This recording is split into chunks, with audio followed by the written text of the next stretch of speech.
On March 30th, 1893, the waves of Ocean View, Virginia carried in a mysterious glass bottle. Inside lay a small, fragile note, hurriedly scrawled in desperation. To whoever finds this, tell our agents if this is the first you've heard of us. Our ship is sinking fast beneath the waves. The storm is so fierce that survival in the lifeboats is impossible. One has already gone under with everyone aboard. God help us all! We struck an iceberg during a blinding snowstorm and drifted for 2 hours. It's 3:20 a.m. by my watch. The great ship is now level with the sea. Goodbye, all. At the end of March that same year, troubling news reached the port of Bremerhaven. The British steamer SS Coventry arrived from the Atlantic, and its captain, Wilson, reported a grim discovery. At 2 a.m. on March 4th, roughly 500 miles east of Halifax, Nova Scotia, they had come across an overturned lifeboat, its identity unknown. Later that day, at 2 p.m., they found another small craft, this one floating upright, nearly filled with water but still intact. Its oars and masts were lashed together and trailing beside it like a sea anchor. On its side, the name was clearly visible, SS Naronic. Those 2 lifeboats were the only confirmed remains ever found of the SS Naronic, a ship that would vanish with all 74 souls aboard. The discovery caused a brief storm of speculation across the press, but with no survivors and no wreckage, the story soon faded into obscurity. Today, the loss of the Naronic remains one of the least understood tragedies of the White Star Line. By the early 1890s, the White Star Line had become a powerhouse of the North Atlantic. Under the leadership of Thomas Ismay, the company's sleek new vessels, Titanic and Majestic, had recently won the coveted Blue Riband for the fastest Atlantic crossings. Launched in 1889, they were the first in the fleet built entirely without sails, earning admiration across the world. Among those impressed was Kaiser Wilhelm II of Germany, whose envy inspired the creation of his own grand fleet of 4-funneled liners. This sparked a fierce new race for maritime supremacy across Europe. But the White Star Line was not just about luxury liners and elegant travel. Its profits also depended heavily on cargo and livestock. During the 1880s, the transatlantic cattle trade boomed, with nearly 500,000 animals shipped in 1889 alone. To seize this growing opportunity, White Star began operating vessels designed to carry cattle, sturdy, practical, and efficient. The company commissioned a series of ships capable of transporting livestock, cargo, and even a few passengers. Captains were instructed to make the voyages as humane and efficient as possible, as the loss of animals meant significant financial damage. To reduce mortality rates, White Star built modern, specialized ships equipped with stalls, fresh water, and ventilation systems, innovations ahead of their time. By 1892, the company introduced its largest and most advanced cargo ships yet, the Naronic and her sister vessel, the Bovich. The Naronic, known in the shipyard as Yard Number 251, was launched on May 26, 1892, and completed that July.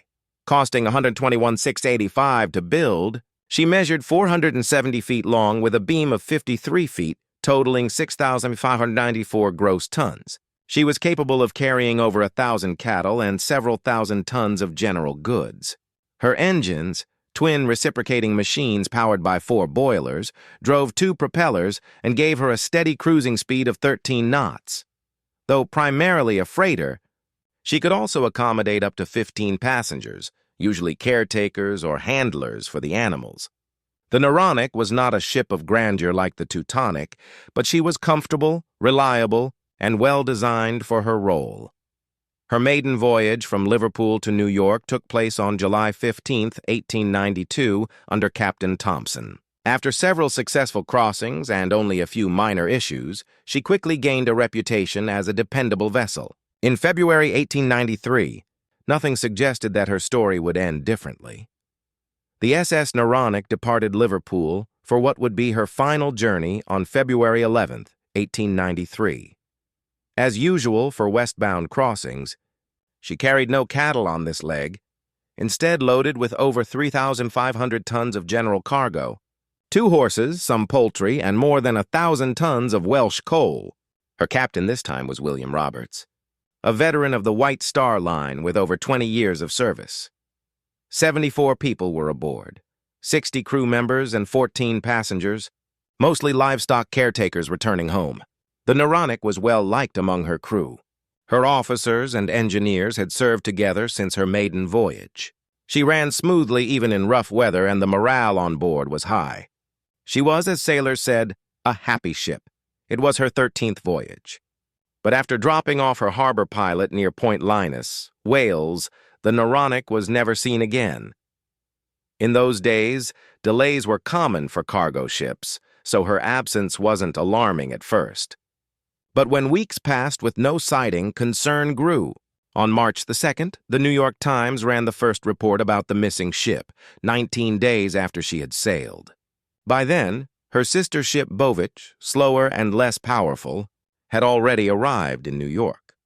As news spread, reports from other ships described severe weather across the North Atlantic, violent gales, freezing spray, and heavy snow. When the SS Coventry later arrived with news of the 2 abandoned lifeboats, the truth seemed unavoidable. The Naronic and all aboard were gone. Despite search efforts, no further trace was ever found. The icy waters where she vanished were the same that would later claim the Titanic. Less than 2 decades later, in the weeks following her disappearance, newspapers on both sides of the Atlantic filled their pages with speculation. Some blamed the relentless winter storms of February 1893, which had battered countless ships. Others suspected fire in the coal bunkers, a common danger in steamships of the era. Still others pointed to the possibility of an explosion in the engine room or even a collision with an iceberg, though the latter seemed unlikely given her southerly course. Soon, eerie details began to surface. The messages found in bottles, like the one discovered in Virginia, were joined by others that seemed to come from the Naronic's crew. One such note, found off the coast of Ireland, read, SS Naronic sinking. All hands lost. Seawater rushing in rapidly. God save us. A second message, discovered on the Isle of Man, carried a similar tone of desperation, and yet another appeared months later near New Jersey. Each claimed to have been written aboard the Naronic as she went down. But could they be genuine? At the time, bottled messages were frequently forged, sometimes by pranksters, other times by those seeking attention.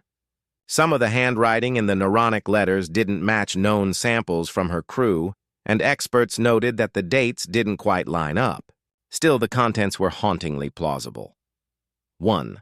Letter described how the ship had struck an iceberg during a fierce snowstorm, eerily similar to what would later happen to the Titanic in 1912. Whether real or not, these letters captured the imagination of the public and cemented the Naronic's fate as one of the ocean's most tragic mysteries. If the bottled messages were genuine, the iceberg theory made some sense. The North Atlantic was infamous for its floating ice fields, and February was among the most dangerous months for navigation. Ships like the Naronic depended largely on lookouts, with no radar or radio to warn of danger ahead. In a snowstorm, even a massive iceberg could remain invisible until the very last second. Others suggested the Naronic might have capsized after her cargo shifted during heavy seas. A load of coal and machinery could easily have broken loose if the hatches were not secured, making her unstable. But the Naronic was known for her sturdy construction, and her captain was experienced. For a ship of her size to vanish without a single survivor or distress signal suggested something sudden and catastrophic. Some newspapers proposed that an explosion in her coal bunkers caused by spontaneous combustion had torn through the hull. It was a problem well known to maritime engineers. Coal stored in confined spaces could ignite under the right conditions. The Naronic carried over 1,000 tons of it, yet such a blast would have left debris, and none was ever found. A few even speculated that she might have been sunk by a collision with another vessel, perhaps one that continued on, unaware of the damage it caused. The North Atlantic was busy and chaotic, and fog or snow could easily conceal an approaching ship. But with no wreckage, no survivors, and no verified messages, every theory remained just that, a theory. The loss of the Naronic hit the White Star Line hard. It was their first major tragedy at sea, long before the names Titanic or Britannic would become infamous. Yet the company's reaction was quiet. There was no inquiry, no public report, and no memorial. The Naronic simply vanished from the company's records, as if she had never existed. For the families of the 74 lost aboard, this silence was unbearable. Letters were sent, questions asked, but answers never came.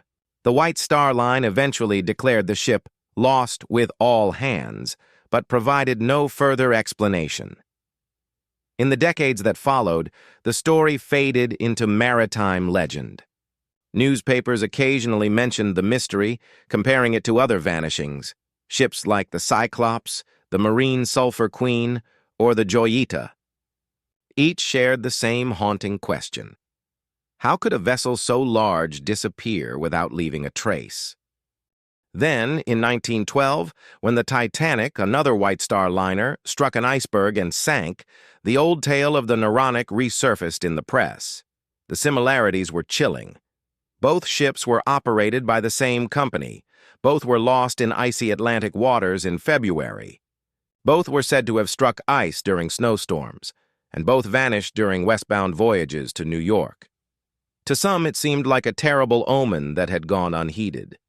Even with modern technology, the wreck of the Naronic has never been found. Unlike the Titanic, she left no distress calls, no flares, no final sightings. The last known record of her was the moment she dropped her pilot off the Welsh coast. After that, the ocean kept her secret. Oceanographers have suggested that she likely lies somewhere along the Great Circle route between Liverpool and New York, perhaps more than 2 miles beneath the waves. But without knowing her exact position at the moment of disaster, finding her would be nearly impossible. Still, maritime historians continue to search for clues. Every now and then, a new theory emerges, from cargo instability to structural failure, or even sabotage. But the truth remains elusive. The Naronic's disappearance reminds us of an era when ships sailed vast distances with no communication, no satellites, and no rescue networks. Once a vessel vanished over the horizon, it might as well have sailed into another world. Today, the name SS Naronic rarely appears in maritime history books. She was not a glamorous liner or a record breaker. She carried no millionaires or celebrities. Yet her story is one of courage and tragedy, a testament to the dangers faced by the men and women who worked the sea in the age of steam. She was a workhorse of the North Atlantic, a ship that served faithfully until one winter night took her and her crew forever. The lifeboats that drifted across the ocean were her only memorials, silent witnesses to an event no one saw. And, though more famous disasters have since overshadowed her, the Naronic's mystery endures, a reminder that the sea, vast and merciless, still holds its secrets. I truly hope you enjoyed this video. Please consider subscribing for more content, and I'll see you in the next one.